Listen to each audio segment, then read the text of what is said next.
new entrepreneurs, women, self-help groups, MSMEs, and the large business organizations. Our government will provide support to NCDC for its lending operations for the cooperative sector. MSMEs as the second engine.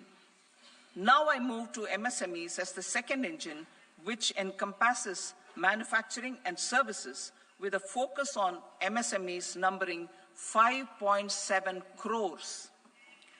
Currently, over 1 crore registered MSMEs, employing 7.5 crore people and generating 36% of our manufacturing have come together to position India as a global manufacturing hub. With their quality products, these MSMEs are responsible for 45% of our exports. To help them achieve higher efficiencies of scale, technological upgradation, and better access to capital, the investment and turnover limits for classification of all MSMEs will be enhanced to 2.5 and 2 times respectively. This will give them the confidence to grow and generate employment for our youth. The details are given in Annexure D. To improve access to credit, the credit guarantee cover will be enhanced. First, for micro and small enterprises from 5 crore to 10 crore rupees, leading to additional credit of 1.5 lakh crores in the next 5 years. Second, for startups from 10 crore rupees to 20 crore rupees, with the guarantee fee being moderated to 1% for loans in 27 focus sectors which are important for Atmanirbhar Bharat. And for well-run exporter MSMEs, for term loans up to 20 crore rupees. Also for the micro enterprises, we will introduce customized credit cards with a 5 lakh rupee limit for micro enterprises registered on Udyam portal. In the first year, 10 lakh such cards will be issued. Fund of funds for startups. The Alternate Investment Fund, AIFs, for startups have received commitments of more than 91,000 crores rupees. These are supported by the fund of funds set up with the Government of India's contribution of 10,000 crore rupees. Now, a new fund of funds with expanded scope and a fresh contribution of another 10,000 crore rupees will be set up. A new scheme will be launched for 5 lakh women, scheduled castes and scheduled tribes, first-time entrepreneurs. This will provide term loans up to 2 crore rupees during the next 5 years. The scheme will incorporate lessons from the successful Stand Up India scheme. Online capacity building for entrepreneurship and managerial skills will also be organized.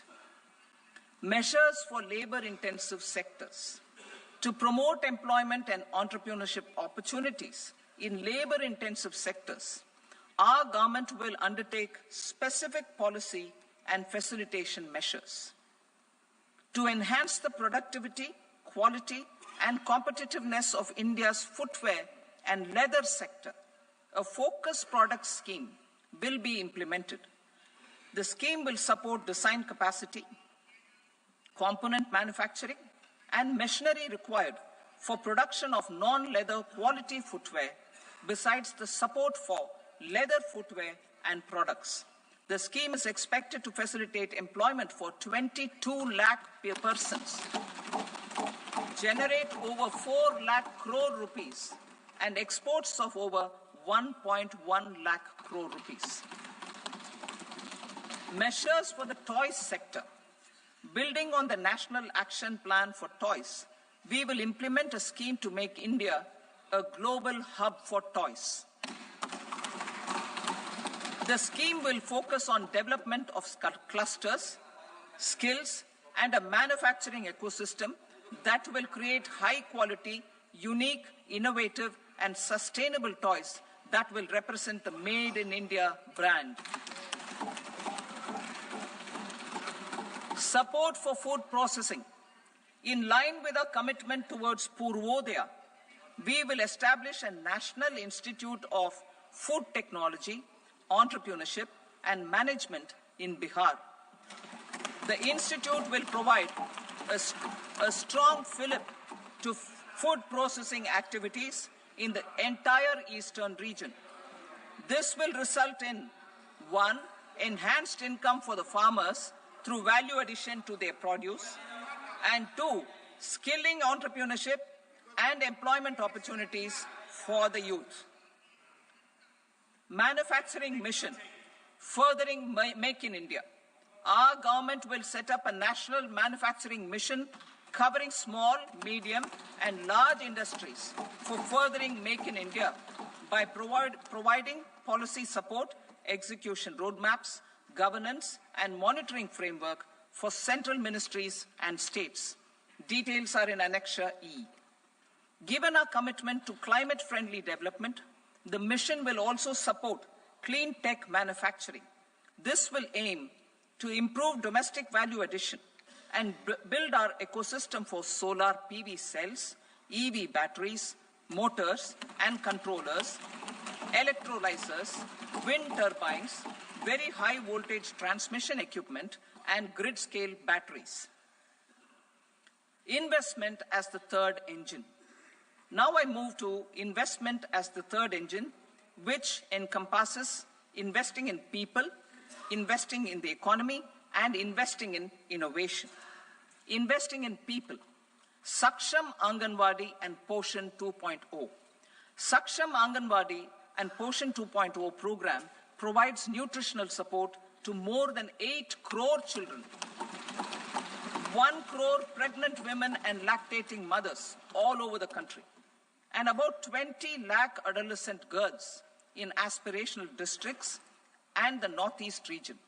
The cost norms for these nutritional support will be enhanced appropriately. Atal Tinkering Labs. 50,000 Atal Tinkering Labs will be set up in government schools in the next 5 years to cultivate the spirit of curiosity and innovation and foster a scientific temper among young minds. Broadband connectivity to government secondary schools and PHCs. Broadband connectivity will be provided to all government secondary schools and primary health centers in rural areas under the BharatNet project. Bharatiya Bhasha Pustak Scheme. We propose to implement a Bharatiya Bhasha Pustak scheme to provide digital form Indian language books for schools and for higher education. This aims to help students understand their subjects better and in their language. National Centers of Excellence for Skilling. Building on the initiative announced in the July 24 budget, 5 National Centers of Excellence for Skilling will be set up with global expertise and partnerships to equip our youth with the skills required for Make for India, Make for the World manufacturing. The partnership will cover curriculum design, training of trainers, and a skills certification framework and periodic reviews. Expansion of capacity in IITs. Total number of students in 23 IITs has increased 100% from 65,000 to 1.35 lakh in the past 10 years.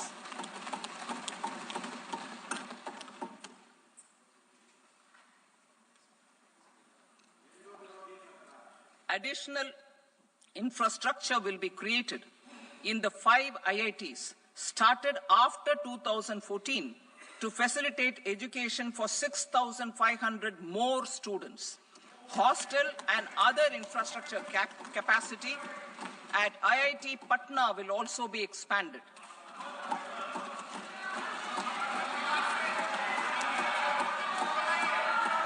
Center of Excellence.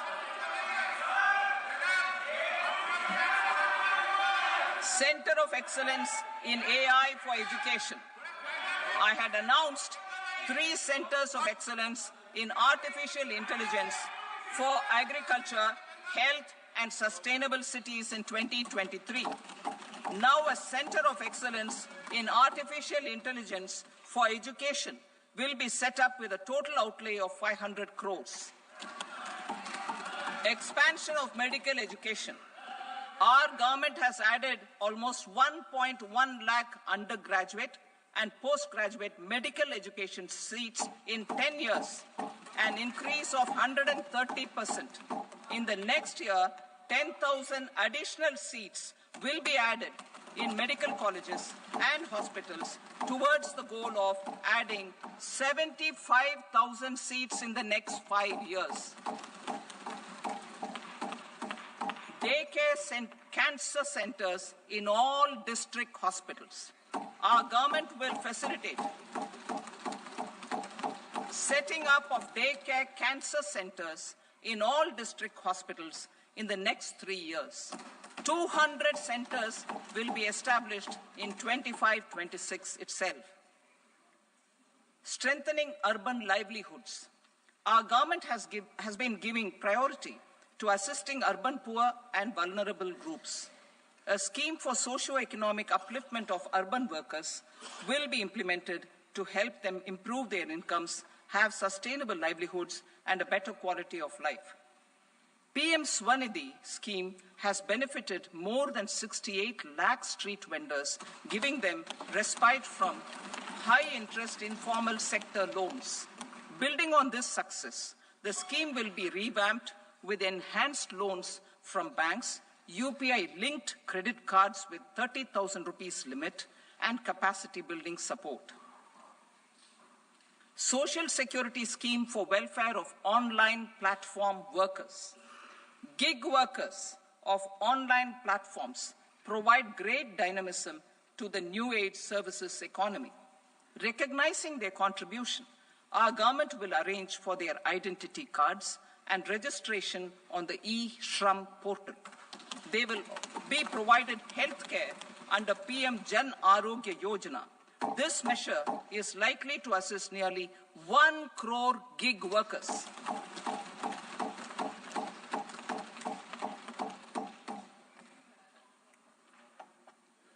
Investing in the economy. Public-private partnership in infrastructure. Each infrastructure-related ministry will come up with a 3-year pipeline of projects that can be implemented in PPP mode. States will also be encouraged to do so and can seek support from the India Infrastructure Project Development Fund, which is a scheme to prepare PPP proposals. Support to states for infrastructure. An outlay of 1.5 lakh crore is proposed for the 50-year interest-free loans to states for capital expenditure and incentives for reforms. Building on the success of the first asset monetization plan announced in 2021, the second plan for 2025 to 30 will be launched to plow back capital of 10 lakh crore in new projects. Regulatory and fiscal measures will be fine-tuned to support the plan. Jal Jeevan Mission.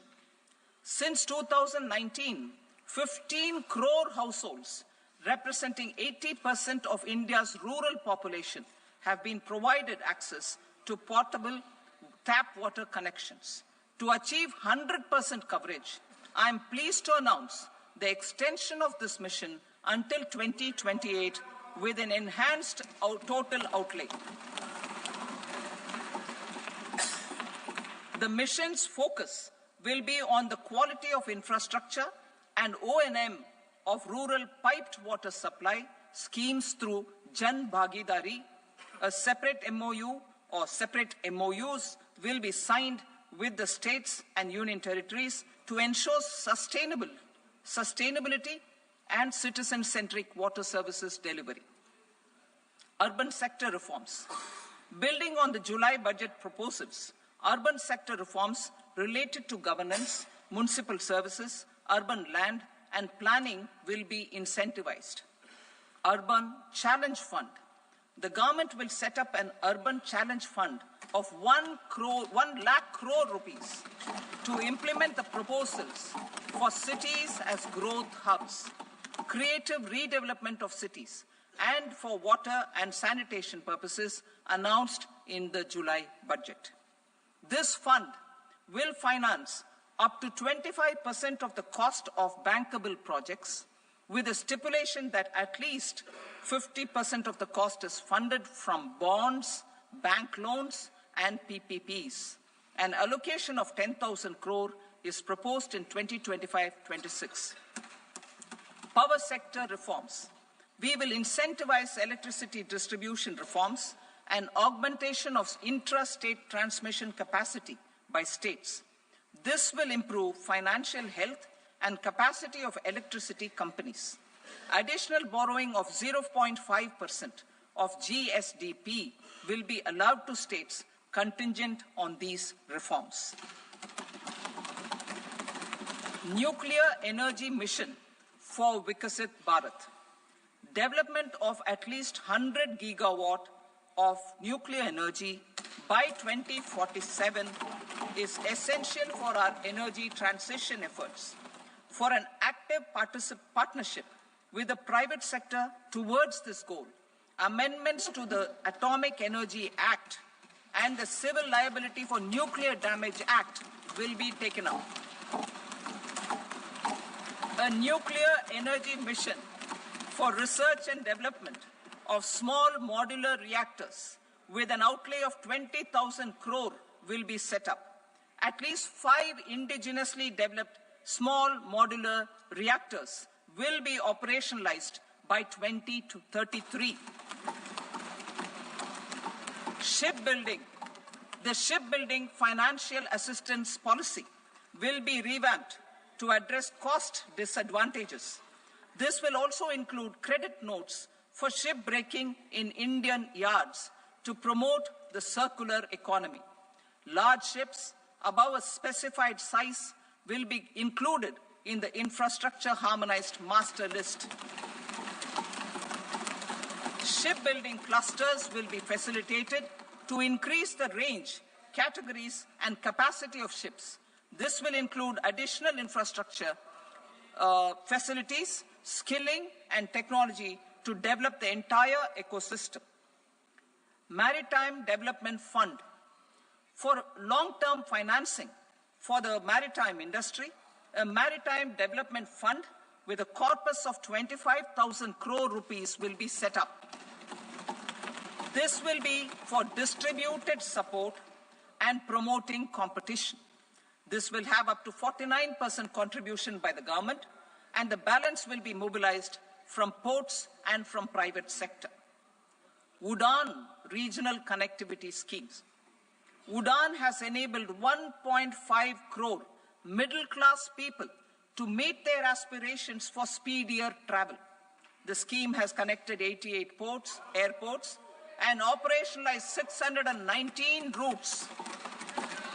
Inspired by that success, a modified UDAN scheme will be launched to enhance regional connectivity to 120 new destinations and carry 4 crore passengers in the next 10 years. 4 crore additional passengers in the next 10 years. The scheme will also support helipads and smaller airports in hilly, aspirational, and northeast regional districts. Greenfield airports will be facilitated in Bihar to meet the future needs of the state. These will be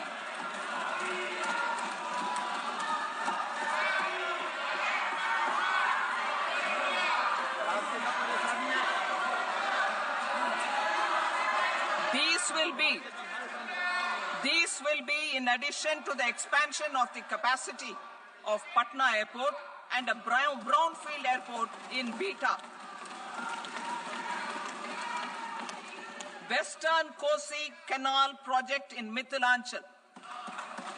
Financial support will be provided for the Western Kosi Canal ERM project, benefiting a large number of farmers cultivating over 50,000 hectares of land in the Mithilanchal region of Bihar. Mining sector reforms, including those for minor minerals, will be encouraged through sharing of best practices and institutions of a state mining index. A policy for recovery of critical minerals from tailings will be brought out. Under the special window for affordable and mid-income housing, SWAMI, 50,000 dwelling units in stressed housing projects have been completed and keys handed over to home buyers. Another 40,000 units will be completed in 2025, further helping middle-class families who were paying EMIs on loans taken for apartments while also paying rent for their current dwellings. Building on this success, SWAMI Fund 2 will be established as a blended finance facility with contribution from the government, banks and private investors. This fund of 15,000 crore rupees will aim for expeditious completion of another 1 lakh units. PM Gati Shakti data for private sector. For furthering PPPs and assisting the private sector in project planning, access to relevant data and maps from the PM Gati Shakti portal will be provided. Tourism for employment-led growth. Top 50 tourist destination sites in the country will be developed in partnership with states through a challenge mode. Land for building key infrastructure will have to be provided by the states. Hotels in these destinations will be included in the infrastructure harmonized list. The following measures will be taken for facilitating employment-led growth. Organizing intensive skill development programs for our youth, including in institutes of hospitality management. Providing mudra loans for homestays. Improving ease of travel and connectivity to tourist destinations. Providing performance-linked incentives to states for effective destination management, including tourist amenities, cleanliness, and marketing efforts. And introducing streamlined e-visa facilities along with visa fee waivers for certain tourist groups. Continuing with the emphasis on places of spiritual and religious significance, in the July budget, there will be a special focus on destinations related to the life and times of Lord Buddha. Medical tourism and heal in India. Medical tourism and heal in India will be promoted in partnership with the private sector, along with capacity building and easier visa norms. Investing in innovation. To implement private sector-driven research, development and innovation initiatives announced in the July budget, I am now allocating 20,000 crore rupees for this purpose. A deep tech fund of funds will also be explored to catalyze the next generation startups as a part of this initiative. In the next 5 years, under the PM Research Fellowship Scheme, we will provide 10,000 fellowships for technological research in IITs and IISc with enhanced financial support. The second gene bank with 10 lakh germ plasm lines will be set up for future food and nutritional security. This will provide conservation support to both public and private sectors for genetic resources. We will start a national geospatial mission to develop foundational geospatial infrastructure and data. Using PM Gati Shakti, this mission will facilitate modernization of land records, urban planning, and design of infrastructure projects. A Gyan Bharatam mission for survey, documentation, and conservation of our manuscript heritage with academic institutions, museums, libraries, and private collectors will be undertaken to cover more than 1 crore manuscripts. We will set up a national digital repository of Indian knowledge systems for knowledge sharing. Now I move to exports as the fourth engine. We will set up an export promotion mission with sectoral and ministerial targets driven jointly by the Ministries of Commerce, MSME, and Finance. It will facilitate easy access to export credit, cross-border factoring support, support to MSMEs to tackle non-tariff measures in overseas markets. A digital public infrastructure, Bharat Trade Net, for international trade will be set up as a unified platform for trade documentation and financing solutions. This will complement the Unified Logistics Interface platform. The BTN will be aligned with international practices.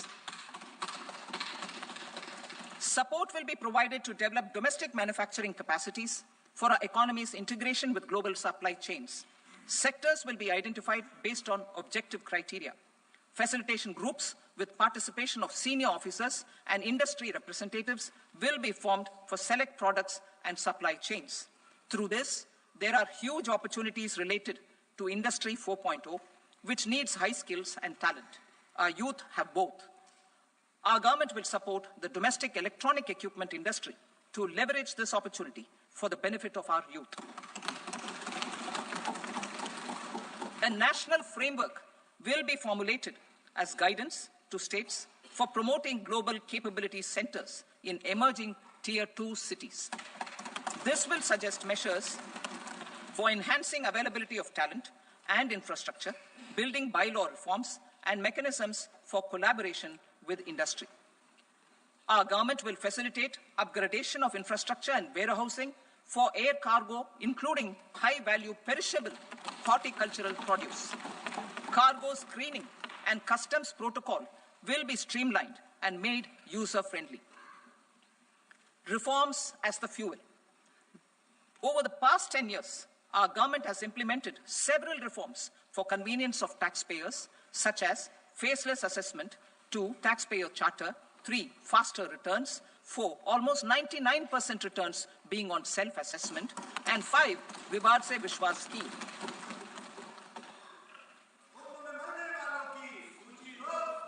Continuing these efforts, I reaffirm the commitment of the tax department to trust first, scrutinize later. I also propose to introduce the new income tax bill next week. I will detail the indirect tax reforms and changes in direct taxes in Part B. Financial sector reforms. The FDI limit for the insurance sector will be raised from 74 to 100%.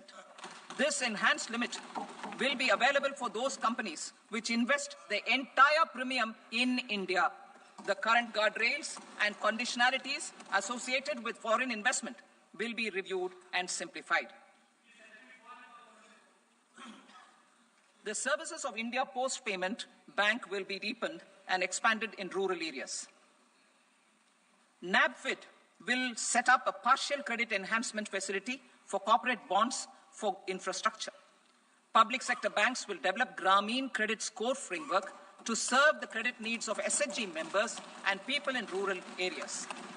A forum for regulatory coordination and development of pension products will be set up. To implement the earlier announcement on simplifying the KYC processes, the revamped Central KYC Registry will be rolled out in 2025. We will also implement a streamlined system for periodic updating. Requirements and procedures for speedy approval of company mergers will be rationalized. The scope for fast-track mergers will also be widened and the process made simpler. As proposed in the interim budget, we signed bilateral investment treaties with 2 countries in 2024 to encourage sustained foreign investment, and in the spirit of First Develop India, the current model BIT will be revamped and made more investor-friendly. In the last 10 years, in several aspects, including financial and non-financial, Our government has demonstrated a steadfast commitment to ease of doing business. We are determined to ensure that our regulations must keep up with technological innovations and global policy developments. A light-touch regulatory framework based on principles and trust will unleash productivity and employment. Through this framework, we will update regulations that were made under old laws. To develop this modern, flexible, people-friendly, and trust-based regulatory framework appropriate for the 21st century, I propose 4 specific measures. A high-level committee for regulatory reforms will be set up for a review of all non-financial sector regulations, certifications, licenses, and permissions. The committee will be expected to make recommendations within a year. The objective is to strengthen trust-based economic governance and take transformational measures to enhance ease of doing business, especially in matters of inspection and compliances. States will be encouraged to join in this endeavor. An investment friendliness index of states will be launched in 2025 to further the spirit of competitive, cooperative federalism.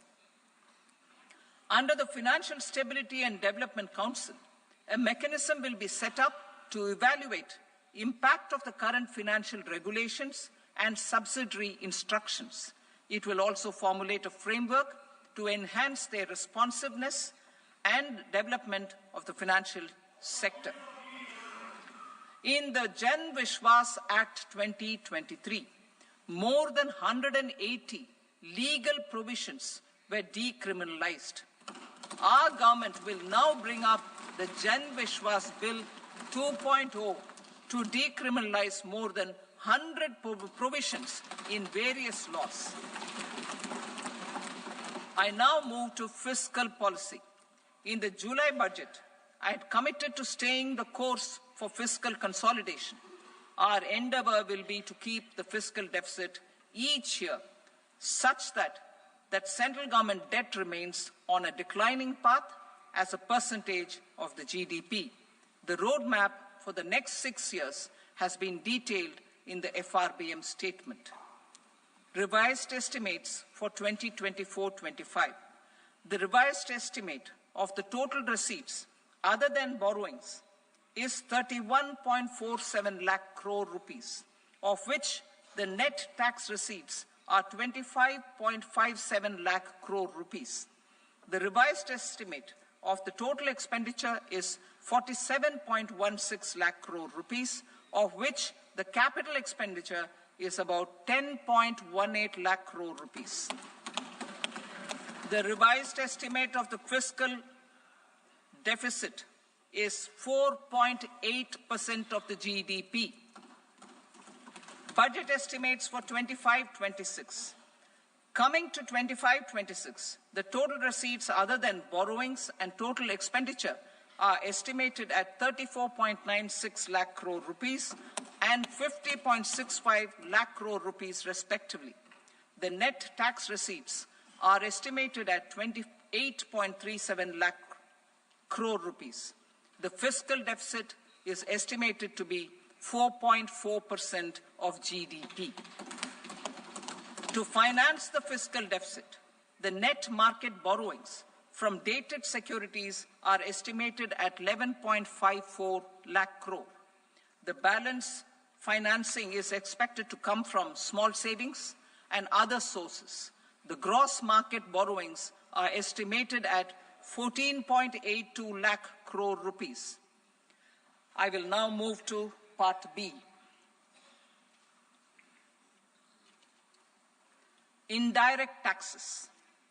My proposals relating to customs aim to rationalize tariff structure and address duty inversion. These will also support domestic manufacturing and value addition, promote exports, facilitate trade, and provide relief to common people. Rationalization of customs tariff structure for industrial goods. As a part of comprehensive review of customs rate structure announced in July 2024 budget, I propose to, 1, remove 7 tariff rates. This is over and above the 7 tariff rates removed in 23-24 budget. After this, there will be only 8 remaining tariff rates, including 0 rate. 2, apply appropriate cess to broadly maintain effective duty incidence, except on a few items where such incidence will reduce marginally. 3, levy not more than 1 cess or surcharge. Therefore, I propose to exempt social welfare surcharge on 82 tariff lines that are subject to a cess. I shall now take up sector-specific proposals. To provide relief to patients, particularly those suffering from cancer, rare diseases, and other severe chronic diseases, I propose to add 36 life-saving drugs and medicines to the list of medicines fully exempted from basic custom duty.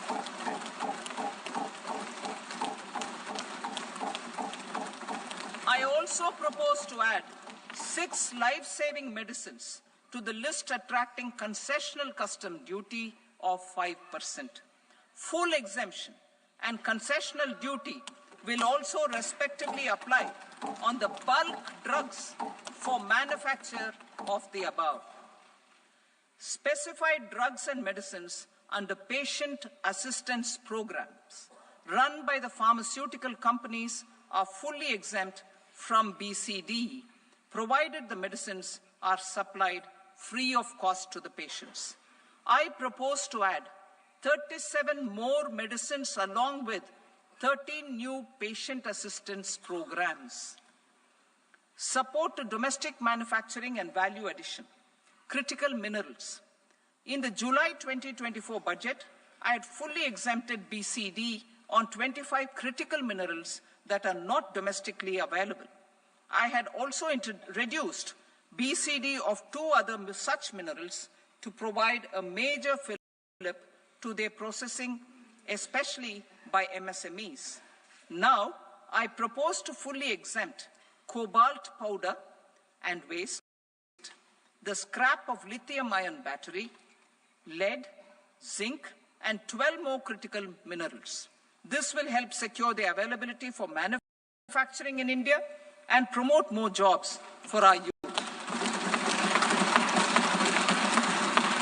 To promote domestic production of technical textile products such as agro-textiles, medical textiles, and geotextiles at competitive prices, I propose to add 2 more types of shuttle-less looms to the list of fully exempted textile machinery. I also propose to revise the BCD rate on knitted fabrics covered by 9 tariff lines from 10 or 20 to 20% or 115 rupees per kg, whichever is higher. Electronic goods.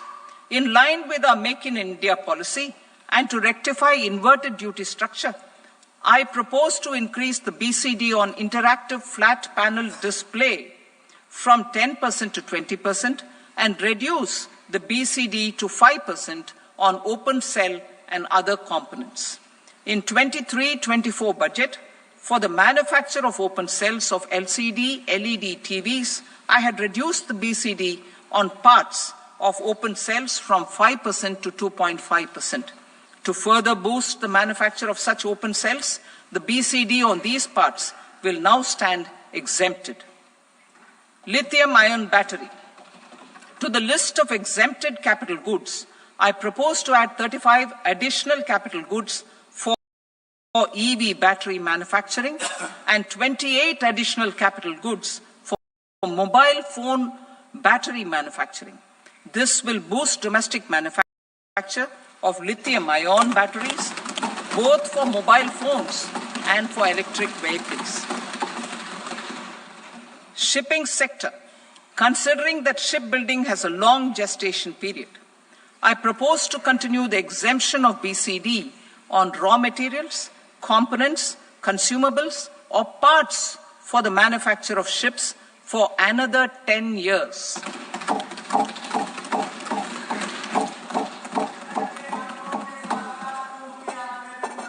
I also propose the same dispensation for shipbreaking to make it more competitive.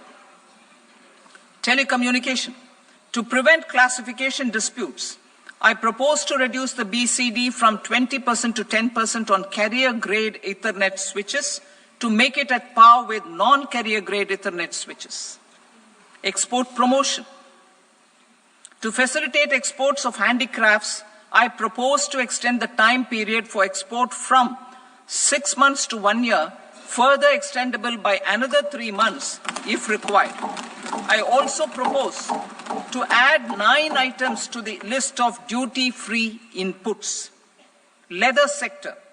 I propose to fully exempt BCD on wet blue leather to facilitate imports for domestic value addition and employment. I also propose to exempt crust leather from 20% export duty to facilitate exports by small tanners. Marine products. To enhance India's competitiveness in the global seafood market, I propose to reduce BCD from 30% to 5% on frozen fish paste, surimi, for manufacture and export of its analog products. I also propose to reduce BCD from 15% to 5% on fish hydrolysates for manufacture of fish and shrimp feed. In July 2024 budget, to promote development of domestic MROs for aircraft and ships, I had extended the time limit for export of foreign origin goods that were imported for repairs from 6 months to 1 year and further extendable by 1 year. I now propose to extend the same dispensation for railway goods. Time limit for provisional assessment. Presently, the Customs Act 1962 does not provide any time limit to finalize provisional assessments, leading to uncertainty and cost to trade. As a measure of promoting ease of doing business, I propose to fix a time limit of 2 years, extendable by a year, for finalizing the provisional assessment. I propose to introduce a new provision that will enable importers or exporters, after clearance of goods, to voluntarily declare material facts and pay duty with interest but without penalty. This will incentivize voluntary compliance.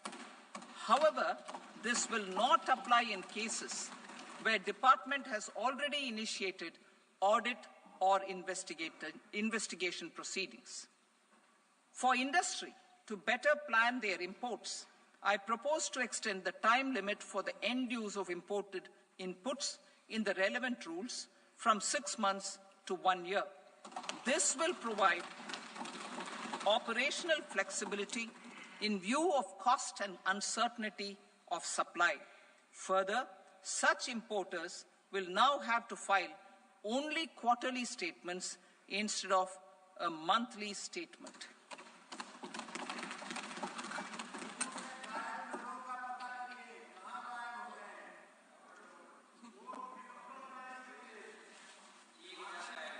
I now come to my direct tax proposals. In Part A, I have briefly underlined taxation reforms as one of key reforms to realize our vision of Vikasit Bharat. In respect of criminal law, our government had earlier ushered in Bharatiya Nyaya Sanhita, replacing Bharatiya Danda Sanhita. I am happy to inform this august House and the country that for new income tax bill will carry forward the same spirit of Nyaya in its drafting as well. The new bill will be clear and direct in text, with close to half of the present law in terms of both chapters and words. It will be simple to understand for taxpayers and tax administrators leading to tax certainty and reduced litigation. Reforms, however, are not a destination. They are means to achieve good governance for our people and economy. Providing good governance primarily involves being responsive.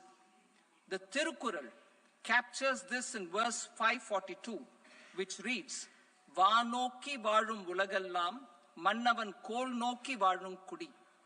Meaning, just as the living beings live expecting rains, citizens live expecting good governance.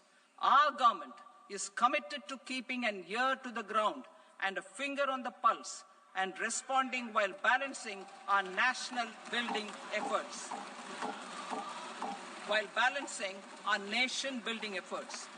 The following measures will detail just how our government will, under the guidance of PM Modi, has taken steps to understand and address.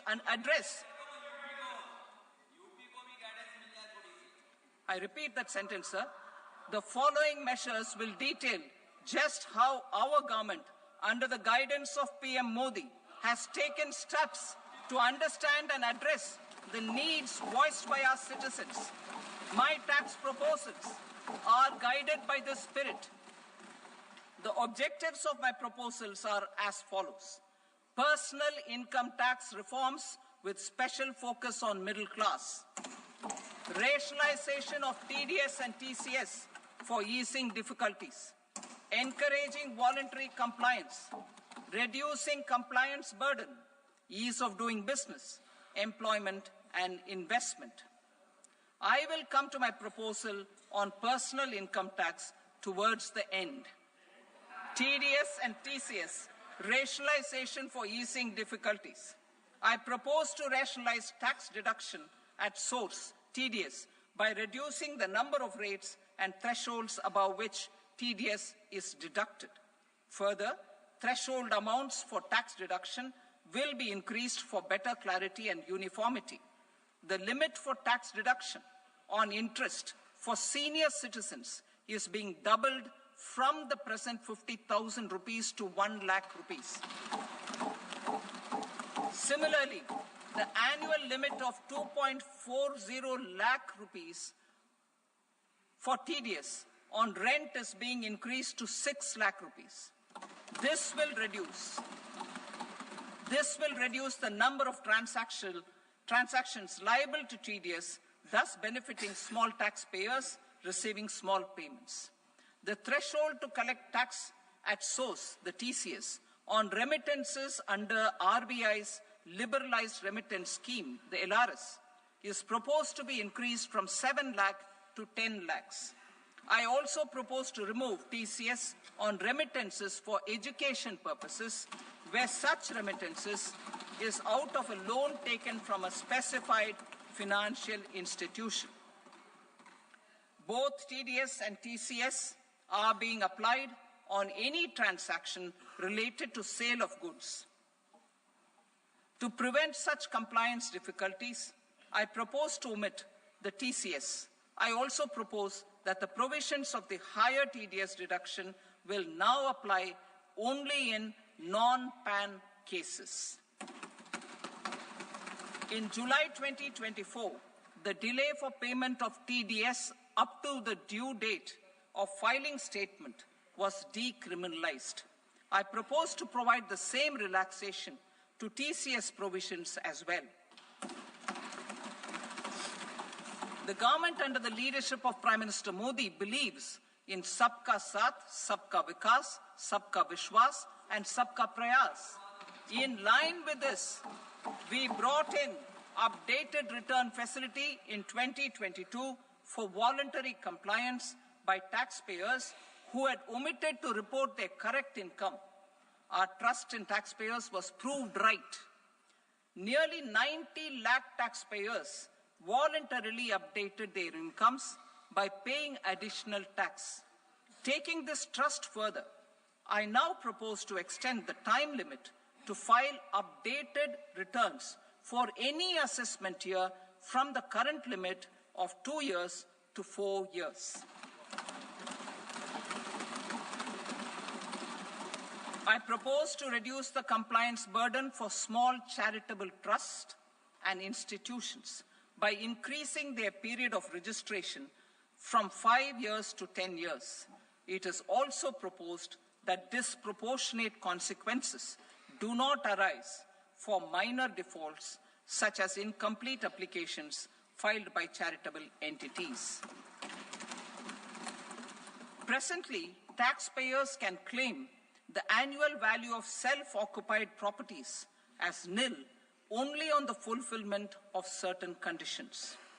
Considering the difficulties faced by taxpayers, it is proposed to allow the benefit of 2 such self-occupied properties without any condition.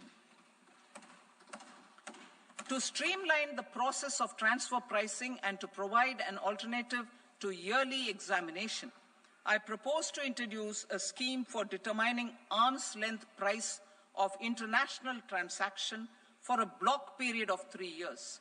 This will be in line with global best practices. With a view to reduce litigation and provide certainty in international taxation, the scope of safe harbor rules is being expanded. A number of senior and very senior citizens have very old national savings schemes accounts.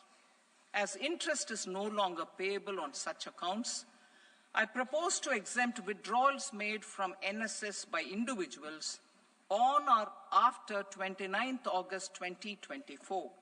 I am also proposing to allow similar treatment to NPS Vatsalya accounts as is available to normal NPS accounts subject to overall limits. In my speech in July 2024, I had promised that all processes, including giving effect to appellate orders, shall be digitalized and made paperless over the next 2 years. So I'm happy to announce that digitalization is being made operational now. In July 2024, we brought in the Vivad Se Vishwas scheme to resolve income tax disputes pending in appeal. The scheme has received a great response, with nearly 33,000 taxpayers having availed of the scheme to settle their disputes. I have a few proposals to promote investment and employment.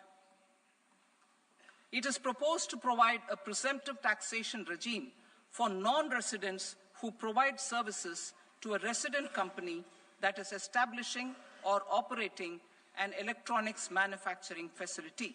I further propose to introduce a safe harbor for tax certainty for non-residents who store components for supply to specified electronics manufacturing units. Presently, the tonnage tax scheme is available only to seagoing ships. The benefits of existing tonnage tax scheme are proposed to be extended to inland vessels registered under the Indian Vessels Act 2021 to promote inland water transport in the country. Extension for incorporation of startups. We continue to support the Indian startup ecosystem. I propose to extend the period of incorporation by 5 years to allow the benefit available to startups which are incorporated before 1/4/2030. In order to attract and promote additional activities in the IFSC, I am inter alia proposing specific benefits to ship leasing units, insurance offices, and treasury centers of global companies which are set up in IFSC. Further, to claim benefits, the cutoff date for commencement in IFSC has also been extended by 5 years to 31/3/2030. Category 1 and Category 2 AIFs are undertaking investments in infrastructure and other such sectors. I propose to provide certainty of taxation to these entities on the gains from securities, to promote funding from sovereign wealth funds and pension funds to the infrastructure sector. I propose to extend the date of making an investment by 5 more years up to 31st March 2030.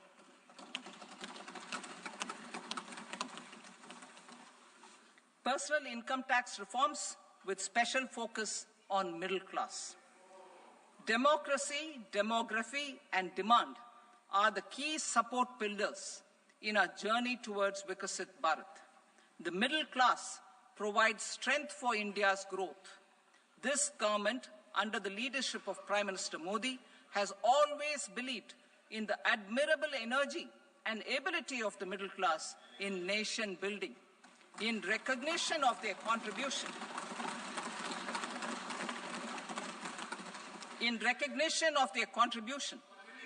we have periodically reduced their tax burden. Right after 2014, the nil tax slab was raised to 2.5 lakhs of rupees, which was further raised to 5 lakh rupees in 2019 and to 7 lakh rupees in 2023. This is reflective of our government's trust on the middle class taxpayers.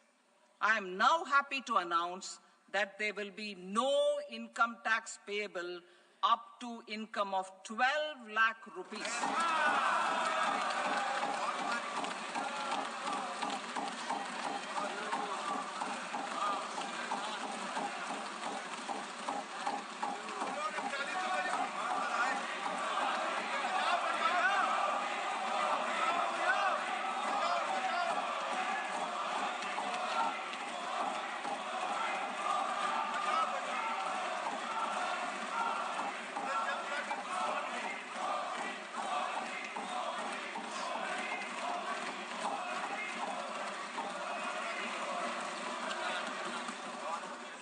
So, average income of 1 lakh per month other than the special rate income such as capital gains under the new regime. This limit will be 12.75 lakh for salaried taxpayers due to the standard deduction of 75,000. Slabs and rates are being changed across the board to benefit all taxpayers. The new structure will substantially reduce the taxes of the middle class and leave more money in their hands, boosting household consumption, savings, and investment. In the new tax regime, I propose to revise tax rate structures as follows: 0 to 4 lakh rupees nil, 4.8 lakh rupees to 4 to 8 lakh rupees 5%, 8 to 12 lakh rupees 10%, 12 to 16 lakh rupees 15%, 16 to 20 lakh rupees 20%, 20 to 24 lakh rupees 25%, and above 24 lakh rupees 30%. To taxpayers up to 12 lakh of normal income other than special rate income such as capital gains. I read that again. To taxpayers up to 12 lakh of income other than special rate income such as capital gains, tax rebate is being provided in addition to the benefit due to slab rate reduction in such a manner that there is no tax payable by them. The total tax benefit of slab rate changes and rebate at different income levels can be illustrated with a few examples. A taxpayer in the new regime with an income of 12 lakh rupees will get a benefit of 80,000 rupees in tax, which is 100% of tax payable as per the existing rates. A person having income of 18 lakh rupees will get a benefit of 70,000 rupees in tax, that is 30% of tax payable as per existing rates. A person with an income of 25 lakh gets a benefit of 1,10,000 rupees, that is 25% of his tax payable as per existing rates. Details of my tax proposals are given in the annexure. As a result of these proposals, Honorable Speaker, sir, revenue of about 1 lakh crore in direct taxes and 2,600 crores in indirect taxes will be foregone. Mr. Speaker, sir, with this, I commend the budget to this august House.